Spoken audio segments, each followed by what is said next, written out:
Hi everyone, it's Stephanie Weaver here in the Blue and Yellow Kitchen where cooking meets culture. And my guest today is Chef Claire Tansey. Welcome back, Chef Claire. How are you? Hello, great to be here. That's great. So Claire is actually our very first return guest. I loved her first book so much, Uncomplicated, that we invited her back to feature Dinner Uncomplicated. So let's first of all, tell us where'd you get the idea for this book, Claire? So, as you said, the first book is called Uncomplicated, which was a nice mixture of every kind of recipe. Some breakfast, some baking, some entertaining stuff, even some cocktails, and of course a lot of regular dinners. But after that book came out, I had so many emails and letters from people saying it's the weeknight dinners that they love the most. And as that was happening, my own life was, moving on, and I'm a working mom. I run my own business, and I kept feeling like, we're sort of stuck in a rut in terms of dinner. So I need some new ideas. So I decided that my next book would be exclusively dinner, wall to wall, 100% dinner. And so that's what I did. I wrote created 90 new recipes, and they are all for weeknight dinners. That's great. And so, of course, you were writing this long before the pandemic, when everyone figured out that they were going to have to cook 3 meals a day, 7 days a week, forever. Yeah. And so I'm sure that was helpful in terms of the book's reception and book sales. I know it's done super well in Canada and the U.S., so congratulations. Thank you. It's gotten rave reviews. Yeah. But even before the pandemic, I found that there were really pretty much 5 common roadblocks that people were impeding them from making that dinner. They don't have time, they don't have groceries, they don't have an idea of what to make, they don't have the right skills or equipment, or don't have consensus at the table, whatever that looks like, but not everybody at your table will eat the same meal. And honestly, maybe the time thing has shifted a bit post-pandemic because most people are working at home, but I actually think it's just as acute because now we're working. I work on the second floor, my husband works on the second floor. You have no commute to kind of de-stress, decompress at the end of your day, and so sometimes it can feel like you're working even harder, even longer hours to devote to that dinner. Okay, great. So tell us what we're making today. So there's some of this is pre-cooked and some of it we're about to put in the oven. So I'm going to walk and show what's almost done, which is the vegetable bake. What is it called in the book? I keep calling it a vegetable bake, but... So in the book, it is actually called Roasted Vegetables with Chickpeas. Okay. All right, I'm going to show you so you can see how it looks so far. Yes, excellent. Yay, okay. And then the other thing we're making is the salmon. And what's the official name of the salmon? It is a buttery brown sugar salmon. Buttery brown sugar salmon. So does that not sound delicious? So what I did, I refined only tiny bit, just process-wise, is you call for melted butter. I just put the whole heat-proof bowl on the back of the stove while the other dish was, cooking, and that way the butter melted, the brown sugar's all yummy. Well, it's already below 0 where I live, so the butter, if you just have butter on the counter, it's not really soft. Yeah. So that's just a little tip. So we've got, basically it's 3 tablespoons each of salted butter is what Claire calls for. Of course, if you're on a low sodium diet, you can use unsalted butter. And then the whole grain mustard and brown sugar and a little bit of salt if you want to add that to the salmon before you put this on. The salmon, tell us why you marinated the salmon in white wine first. What's that little step about? So marinating fish in white wine or dry white vermouth is a bit of a magic trick when it comes to flavor. It doesn't take very long. That's one of the best parts. You can just marinate it for 20 or 30 minutes and you get this beautiful infusion of flavor. And as you know, the flavor of white wine, it's pretty unique, and it's not vinegary, but it's flavorful and it's a little bit tangy, but it's not really sour. And I find with a fish that's really rich and luscious like salmon, you need that brightness in order to balance out the entire dish. The whole dish is a real flavor play. Because you get the sweetness from the brown sugar, the richness from the salmon and from the butter, and then to lift up the flavors and really brighten the whole dish and then balance it, the tanginess of that grainy mustard and then that underlying sweet brightness of the white wine and the salmon. Great. Okay, so I'm going to just make sure you're happy with how this, would you call it a glaze? Not really a glaze. I Topping? guess so. It's A kind topping? of more of a, yeah, that looks delicious. It's kind of more of a sauce that maybe you pour over, Okay. like you pour it over the salmon and then cook it. Okay. So yeah, it's more of a sauce, I guess. Okay, all right. Here I am, the chef. I'm out of language. I don't know what All to right. call it. So what I'm doing is I'm just going to pour it over. So I've got it in a quarter sheet pan that's lined with foil, so it's not going to stick. And then that's going in the oven this is very, very thin salmon. I don't know if you can see how thin this is. So we're going to try 10 minutes and see how it does. And the vegetable bake with chickpeas is going to need about 3 more minutes with the feta on top. So what I'm going to do is we're going to talk for a bit. We're going to bake the fish, and then we're going to add the feta and put that in for 5 minutes or so. Okay. So all right. So that was a beautiful description of why you marinated the salmon in the white wine, and we did try this last week, both of these recipes last week, and really enjoyed them. So I try to make the stuff in advance if I can. So tell us how the book's organized, because I thought it was really, really smart how you put it together. So tell everybody how it's organized. Thanks. I'm really I feel like I'm a very practical person, and I want my books to be as useful as possible. And as I said, one of the biggest roadblocks that people feel in terms of making dinner, getting a home-cooked dinner, is not having time. So I thought, well, instead of dividing the recipes in the usual way that you do for a cookbook, sort of the chicken chapter, the vegetarian chapter, the pasta chapter, why don't I divide the recipes into chapters according to how much time they take to cook? So that if it's one of those book nights when you're coming home and you need to eat like 5 minutes ago, you can turn to the 15-minute chapter and trust that I have timed all of these. I set a stopwatch for myself when I was developing these recipes. You walk into the kitchen with nothing prepared, and 15 minutes later you are eating a delicious meal. So that's one chapter. But then there's another whole chapter, which you're cooking from today, Stephanie, which is the set it and forget it chapter. So, it takes 10 minutes of prep, and then you can throw it in the oven for an hour or in the slow cooker for the rest of the day, those kinds of meals. Because there are nights when that's the situation. And then, of course, there's lots of make-ahead meals and really smart ways to stock your freezer with stuff that's actually you're going to want to eat after you pull it out of the freezer. And then one of my real loves is the chapter called the 45-minute or less chapter. And that is what I like to call the enjoy cooking chapter. You're not going to be surprised to hear that for me, cooking is the greatest source of joy. One of the greatest sources of joy in my life. And our daily dinner ritual that I have with my husband and my son is the best part of our day. So when I can carve out, half hour, 25 minutes to 45 minutes to really enjoy the process of cooking and to really soak up all the goodness that comes from nourishing myself and nourishing my family, it's better than meditation, it's better than exercise, and I think it's the best thing I can do for myself. That's awesome. So you also have a whole bunch of tips about meal planning and food waste. So can you talk a little bit about that? That would be really helpful, I think. So meal planning, as I was writing the book and trying to really crack the nut of why does dinner sometimes feel so hard? It feels hard to me, and it's perfection. So if it feels hard to me, it must feel hard to everyone. And why is that? And how can we alleviate that stress? So as I was doing lots of research and interviews and studying, what kept coming up as a solution was meal planning. And that was a real unfortunate turn of events for me because I've always considered myself a person who hates meal planning. I don't like the restrictions. I don't feeling limited. I don't like feeling like my whole life is planned. But I could tell that having that little bit of pre-thought, that forethought about your week that's coming, eliminates so much of the daily stress of trying to decide what's for dinner. Great. So I figured out that there are actually 5 different ways of meal planning, and it's kind of like it's like your personality. You like your old Myers-Briggs personality test. Like, what type are you? And once I figured that out, it kind of opened up a whole new world to me, and made me realize that meal planning doesn't have to feel restrictive, and there is a way that will work for you and help you to reduce that daily stress.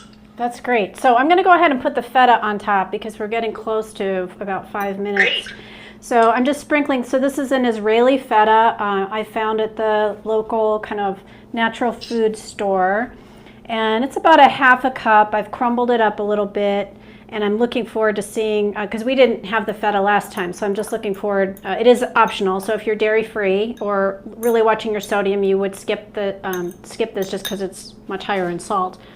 I'm going to go ahead and put this back in the oven, and then I'm going to ask you what those 5 types of meal planners are, because I think that was really fun and funny.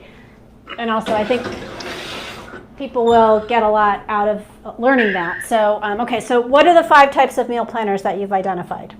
So the 5 types. So the first type is called the classic.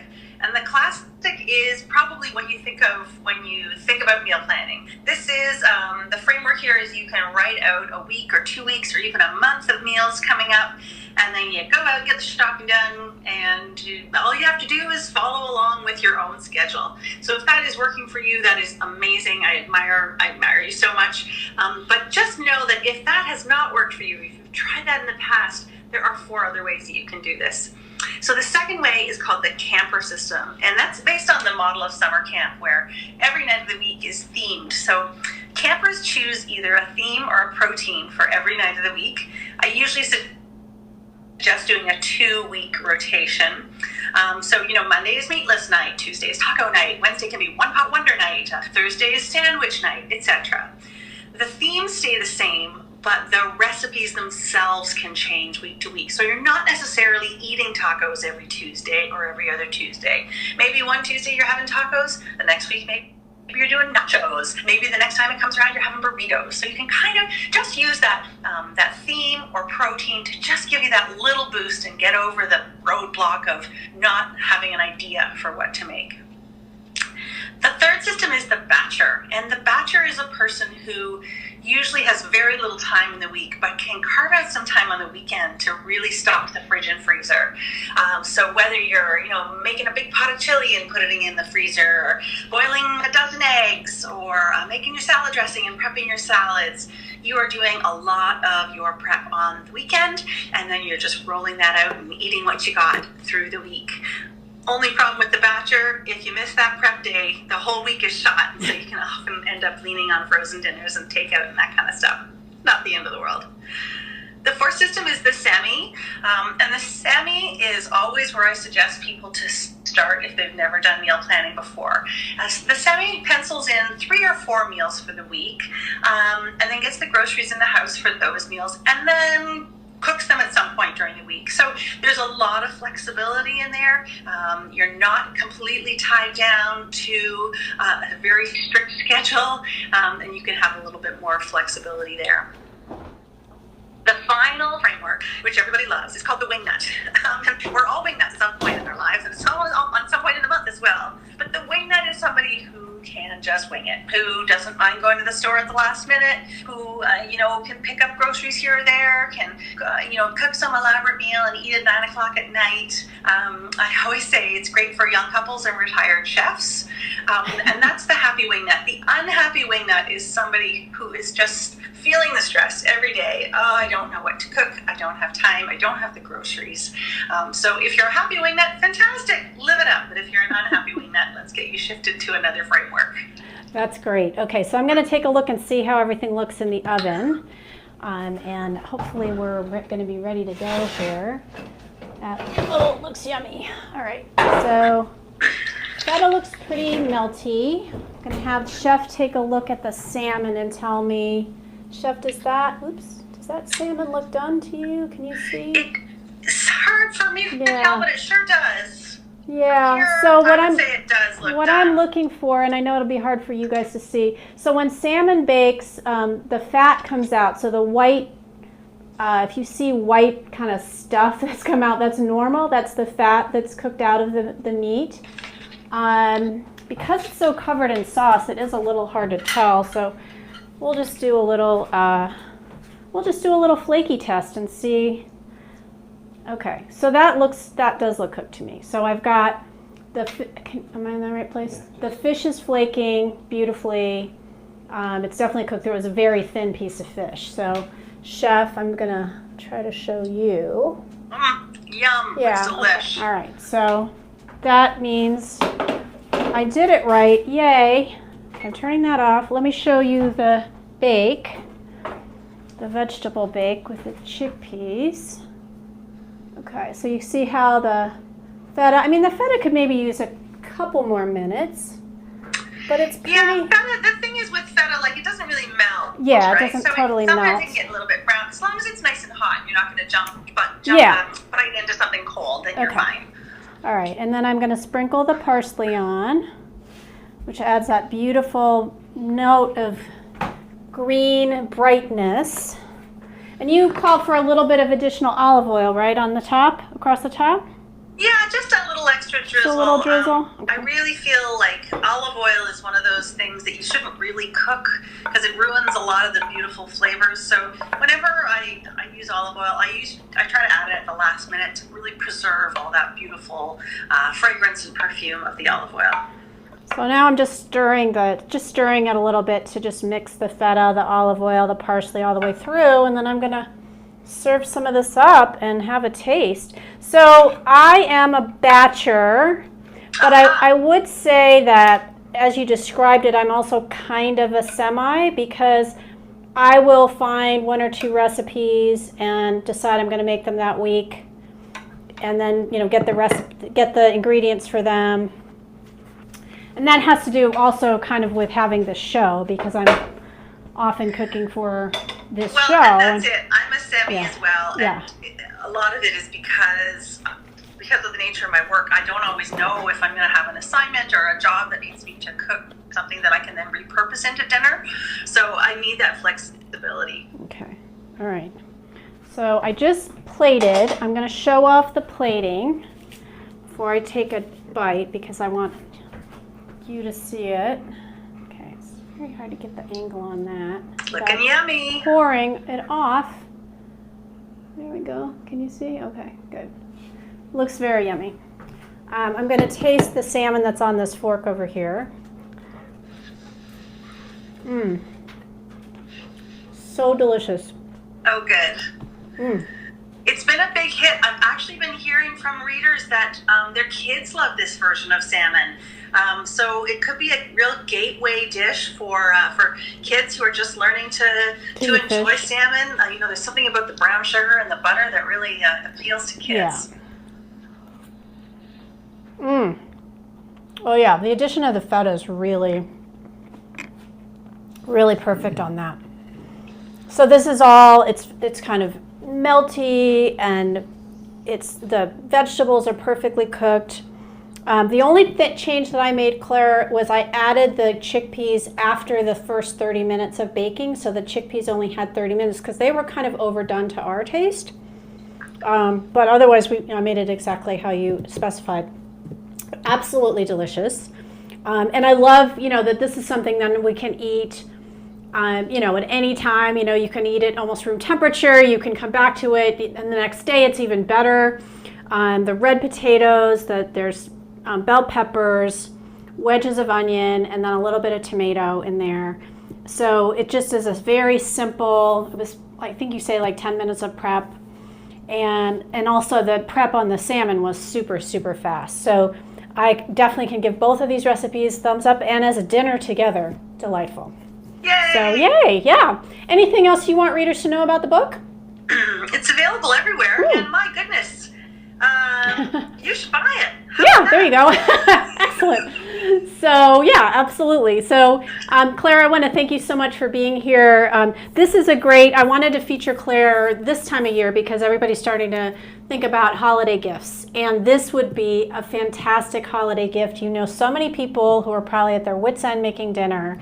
It's super affordable. It's beautiful. There's a pair of Toronto food photographers who shot all the photos in the book. And it just is accessible, it's family friendly, so all of those things that probably everyone who's sick of cooking would so appreciate getting those for the holidays. So I hope you will look into that. And thank you again, Claire, for being with us. You can check out Claire at clairetansey.com, CLAIRETANSEY.com.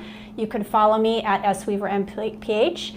Please share this wherever you're watching it with any friends that you know that might like. You will have to buy the book to get the recipes. The recipes aren't available online. So these are ones that you will have to buy the book for, but it's totally worth it. So Claire, thank you so much for being with us in the Blue and Yellow Kitchen today.